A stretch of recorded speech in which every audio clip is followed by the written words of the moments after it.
Alright, what's up everyone? This is the Carl Dolan Memorial Spring Classic. This is the Cat 3-4 race. The only reason I'm including this beginning portion is because Alex misses his pedal. And look at how many spots he loses. He loses maybe 15 to 20 wheels. we lined up in the front just so we could stay towards the front the entire race, and he started out in the back. Alright, let's hop ahead to a little later in the race.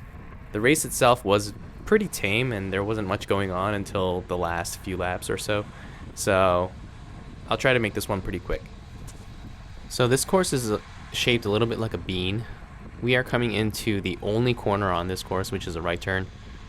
There's a downhill into it. It's pretty fast. If you can take this at around 29-30 miles per hour, you're doing a pretty good job. If you were in the pack and you were crowded around and you had to hit your brakes a little bit, you were probably taking it at 24 miles per hour or so. On the last lap later, Nate and I take this at about 32 to 34 miles per hour, something like that. So it's definitely a place where you can save some energy if you don't hit your brakes, and you can just smoothly come out of the corner. After you come out of the corner, it sweeps down to the right. You'll pretty consistently hit around 36 or 37 miles per hour here, so if you just stay in the draft, you hardly have to pedal. And it sweeps into the only feature on the course, which is this hill, which comes right before the finish line. Here on lap 5, Camilo from Total Civil Construction is already pushing the pace up the hill. Alec Perrin from Meta puts in an attack up the hill. His teammate was on his wheel and let the wheel go, so Alec is going up the road right now. I'm not going to be the one to chase a solo brake attempt because a solo brake on this course is highly unlikely to stick. I let this young rider with the Penn State kit slot in front of me. He looks back at me about 50 times and in my mind I'm just thinking I'm not going to pull through and I'm not going to chase. So here we are catching Alec again. It seems like he shut it down because nobody was following him, and then the Penn State rider puts in a little tester. I'm not responding to any of this really because it would just be unnecessary. So we've crested the hill here, and then we are going to roll through the start finish line. And from here until the right turn that we saw before, it's basically all flat. So we're rolling pretty slowly through the line here, so you can bet there's going to be an attack. There goes Alex Gas on the right for NCBC, and there's Camilo from Total Civil again. I'm not going to chase them, but I'm picking up the pace and I just peel off just to get the peloton moving. Get off there, get off. I tell Nate to get off the front just because I don't want him to waste energy pulling the entire field. It is slightly downhill here and he doesn't seem to be pedaling all that hard, but he doesn't peel off.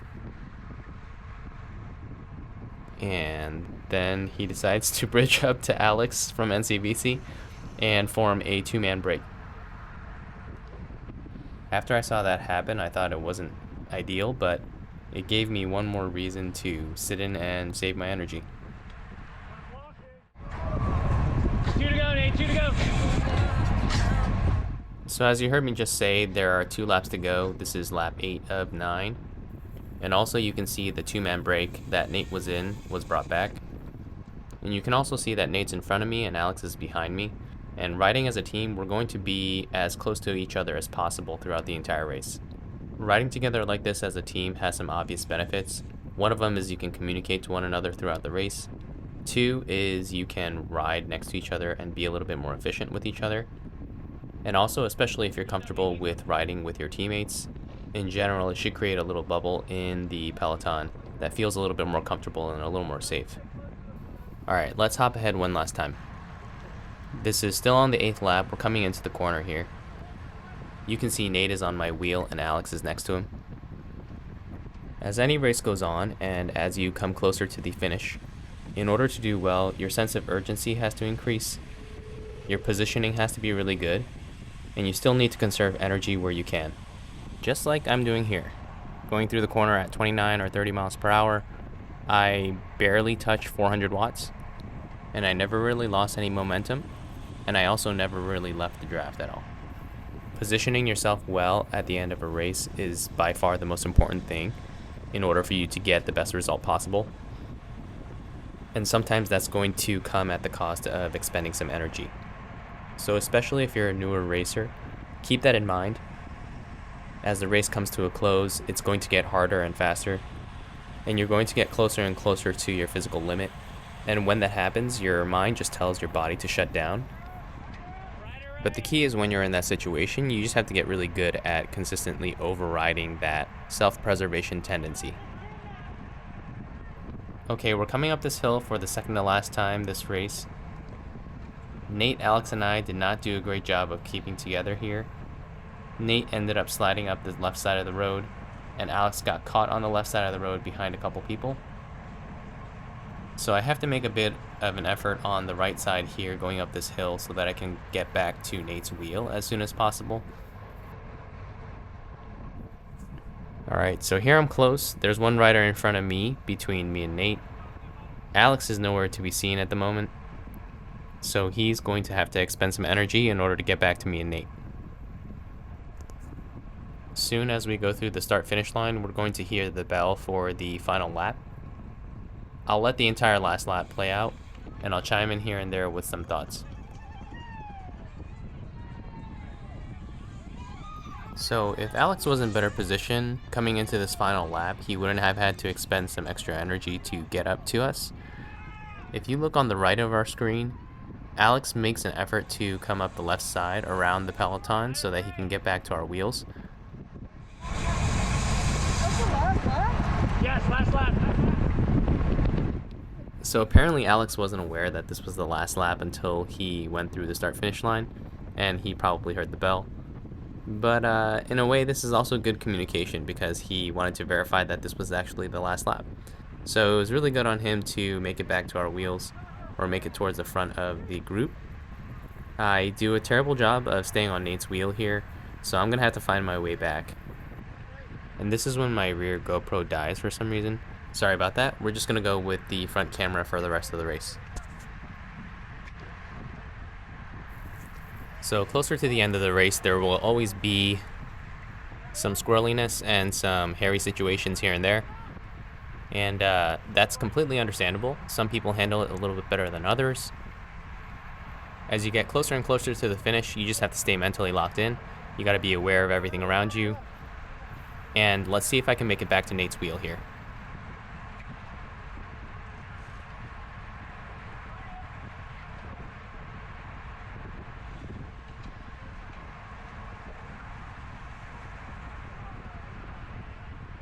So for whatever reason, this kid in front of me pulls through here.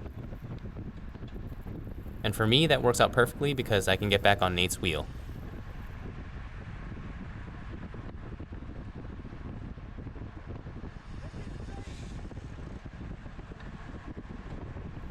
So we're still positioned pretty well here. We are in this top 10 bubble of riders. And this is pretty much exactly where we want to be right now.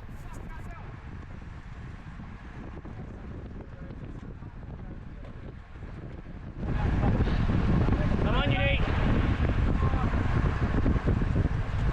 Just keep it steady.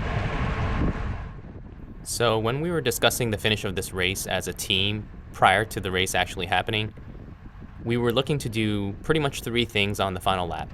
1, we wanted to be all together near the front of the pack. 2, we wanted to be within the top 8 wheels or so when we go through the right-hand turn. And 3, when we hit the bottom of the hill, we wanted at least 3 riders in front of us. So at this point in the race, we've accomplished objective number 1. Number 2, we want to take that corner within the top 8 wheels. And I think that's why Nate pushes forward here, sensing that we might get swarmed or we might get boxed in somewhere. You heard me before letting him know that I was on his wheel. And then from this point on, it's up to me to communicate to Nate. Get the turn first.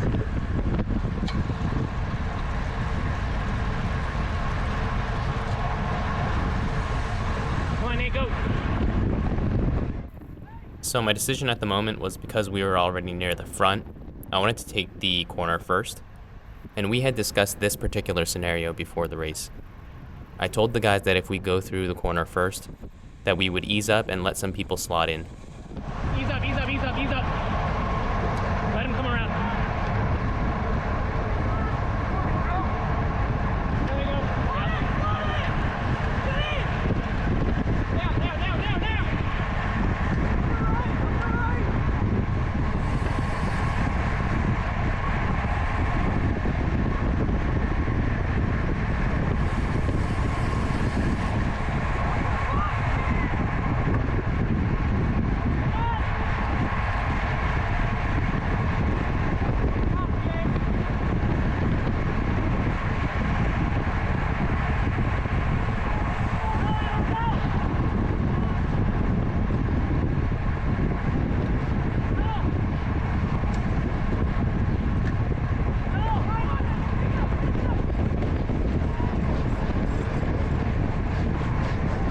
really didn't expect Ting to unleash a full-on sprint, only because it was so far out from the finish line. I kind of screwed up the end of my lead out by sitting back down behind Ting when he sat down. What I should have done is I should have dropped it in a bigger gear and done maybe a few more pedal strokes to come around Ting on the right side. Nate and Alex come around me here, and Alex, being the animal that he is, he's able to finish it off for the win. So the result was obviously the best that we could get. We definitely still have things to work on, so we'll be working on those, and I did the Masters 35 Plus race after this one, so I will make a commentary video of that and post it up. I will share the footage that Alex had from his perspective, so enjoy that, and thanks for watching.